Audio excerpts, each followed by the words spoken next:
Hello, what's up everybody? Sam Modeler here, and this time I will talk about one of the most anticipated 1144 scale Gunpla kits released this September. This is a review of entry grade 1144 RX 78-2 Gundam. And yeah, this is actually just another RX 78-2 kit released by Bandai to celebrate Gunpla 40th anniversary. And I honestly do not exactly remember how many granddaddies has been released by Bandai this year. Anyway, this kit was released last Friday in Japan with the price of 770 yen, which is considered really cheap for a 1144 kit.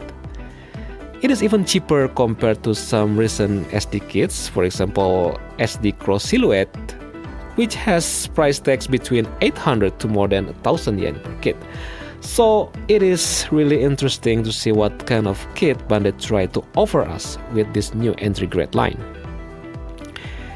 Speaking of entry grade line itself, it was firstly introduced in 2011, and so far there were only 4 kits which were released in the same year of its introduction.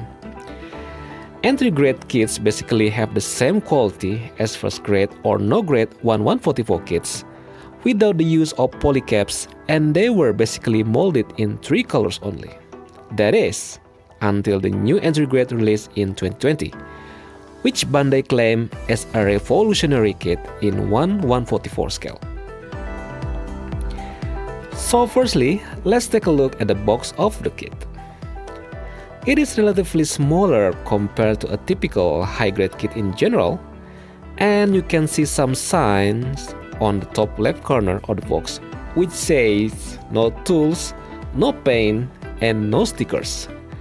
So similar with SD and 30 minutes mission kits, you will not need a nipper to assemble this. Just snap the part up of the runner and you're ready to go. No extra painting, and even sticker will be used for the color separation, which is really nice. The box contains 4 runners with 2 smaller runners made up each runner. So in total, there are 8 runners for this entry grade kit. And if you see closely, the parts are placed nicely for the easy assembly. For example, the leg parts are close to each other, and so does the arms, body, and so on. The assembly process was really easy, and you can actually build this kit in less than 30 minutes without any tools. Of course, if you want the kit to look better, you can use snipper or paneline it with Gundam marker to add more details on it. If you have previously built any high-grade kits of RX 78-2 Gundam, you might realize that some of the assembly steps were basically similar, albeit much simpler. And as mentioned before, no stickers needed. The eyes, for example, only use yellow plastic parts, while the black section around them were created solely with shadows, which is really smart to be honest. Overall, I personally felt that the construction process was very refreshing and fun. And this is how the kit looks like after completion. Just from the appearance alone, you may find it difficult to distinguish it from a typical high-grade kit. The color separation look really good, even without stickers. And just look at that proportion. It looked bulky, and I actually prefer this proportion than high-grade Gundam Revive.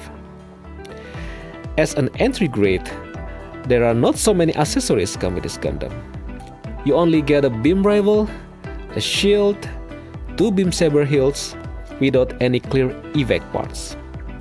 The good news is, the beam saber hilts are compatible with a standard 1144 beam saber evac part. So for example, you have high grade kits, you can borrow the beam saber evac and use it with this kit. For the hand, you only get 2 standard clenched hands for holding the beam rifle and beam sabers.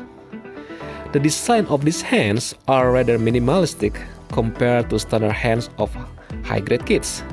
But again, you can actually borrow hands from other 1144 kits, for example high-grade Gundam Revive, and use them on this kit because they are compatible.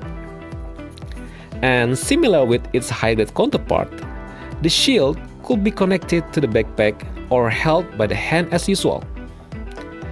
The hand connection for the shield, in fact, was the simplified version of the one used by high-grade Gundam Beyond Global. Another thing that surprised me even further was the articulation. For comparison, I will use a high-grade Gundam Revive, and yeah, please ignore the colors because I didn't have the normal release one.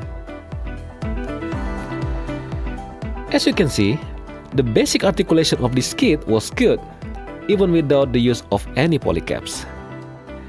The head could move up really high if you want to pose it in flying position.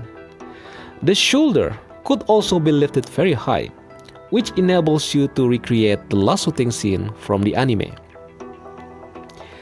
The elbow used a C-clip joint, but unlike the old C-clip used on high-grade Gundam Geminas, this kit uses modern C-clip similar with the one used on high-grade Leo, which is much more reliable. Unfortunately though, the elbow only used a single joint, so it couldn't bend much as the high-grade Gundam Revive. Furthermore, the shoulder could only rotate and move upward, without the ability to swivel forward like a typical ball joints on high-grade kits. The torso used a double ball joint for the extended range of movement. And similar with high-grade Revive, this kit was capable to do crunch abs quite far, even though it may look quite unnatural from the back. And so far, the torso was quite solid, even after extensive posing. Other than the V insignia, which use full plastic parts like the one you usually see on a real grade kit, the waist section was quite typical. The main different thing with the high-grade Gundam Revive was the side skirt connection, which was using ball joint. And sorry to say, this ball joint was one of the turndowns of the kit because they're really easy to get loose. The leg-to-waist connection also used ball joint, which quite worries me, but so far they were fine and quite solid. And similar with the elbow, the knee also used C-clips, but this time they were double jointed. The knee could bend quite far and enables this kit to do kneeling pose. The ankle used C-clip joint too, and as you can see, the ankle armor joint is quite similar with the one we usually see on high-grade Origin line. So in summary, the articulation of this entry-grade kit was comparable with a typical high-grade kit in general. So far, I have much fun playing and posing with this Gundam. And finally, to wrap up this review, I would say that the entry-grade 1144 RX-78-2 Gundam has gone beyond my expectation. I previously skeptical with this kit when Bandai announced it several months ago, thinking of it as a mere attempt of Bandai to milk RX-78-2. As it turned out, this kit proved to be easy to build, sufficiently detailed, nicely proportioned and articulated, compatible with parts from other kits, and quite solid. But the most importantly, you can get all those benefits for just 770 yen. With so many RX-78-2 kits released this year, either for collection or for customization, this entry-grade kit might be one of the best deals you can get with the price. So that's all for the review for the entry-grade 1144 RX-78-2 Gundam. I hope you don't get bored with this kind of granddaddy because there will be more to be reviewed soon, especially for the RX-78 F00 Gundam, which will be released on September 11 in Japan. So thank you very much for watching and see you next time with another Gunpla review.